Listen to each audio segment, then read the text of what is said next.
Napakagandang araw ngayon. Ako'y nagugutom. Gusto ko manap ng pagkain. Uy, ito manok. Makikita ko lang sa paligid. Patay kang manok ka. Yum, yum, yum. Sarap nitong putang ng manok to. Kailangan ko ng mas malaking pagkain. Tama-tama may naamoy akong pagkain dito sa paligid. Hanapin ko lang yung tang ng spyglass ko. Ito na, sana. Ito na. Uy, 3 bahay nandito Grabe. 3 pagkain na ata makakain ko ngayon Ito na. Ganda yung mga bahay dito Wow, disente pa yung isa. Parang mansion ko lang dati Ginagaya yata yung design ko. Ito na ako, mga tangin na kayo. Unahin ko yung nandito. Uy, may tao ba dito? Gusto ko kasing pumasok sa bahay mo. Hindi, sapagat alam kong binabalak mo, nagmumura ka pa. Baboy pala ito. Di wow, sisirain ko na lang ito para makapasok na ako. Oh, ano bang iniintay mo dyan? Takbo! Papasukin mo ko! Pasok na, dali! Tangin na kayo, sinaraan mo pa ako. Tangin na kayo. Magbabayad kayo. Papasukin niyo ko. Hindi, sapagkat alam na namin yung iyong balak.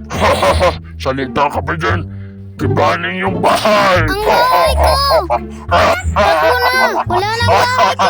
Saan kayo pupunta, Hoy, bumalik kayo dito!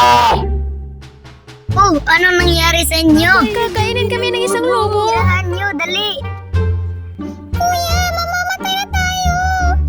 Hindi ko na ulit magkikita si Mama. Huwag na kayong mag-alala dahil ang bahay ko ay hindi basta-basta. Bahay ito sa simento. Hindi tayo basta-basta makain ng lobo.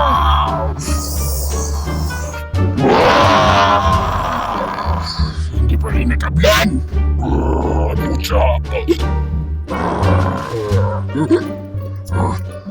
Tanga na. Taga sa bahay.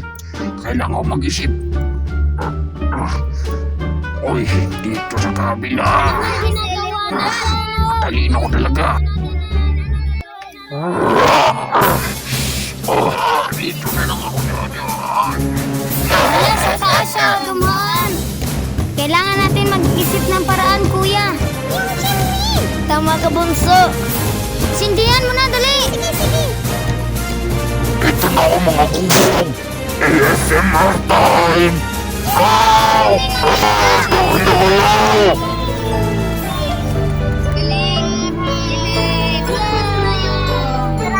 Tara! Buksan mo na yung pinto! Let's go!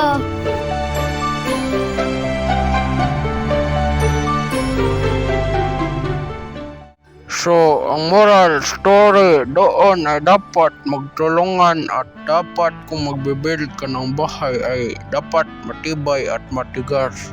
At dapat kung may kailangan dapat tulungan. Duterte po ito. Hanggang sa muli. Bye-bye.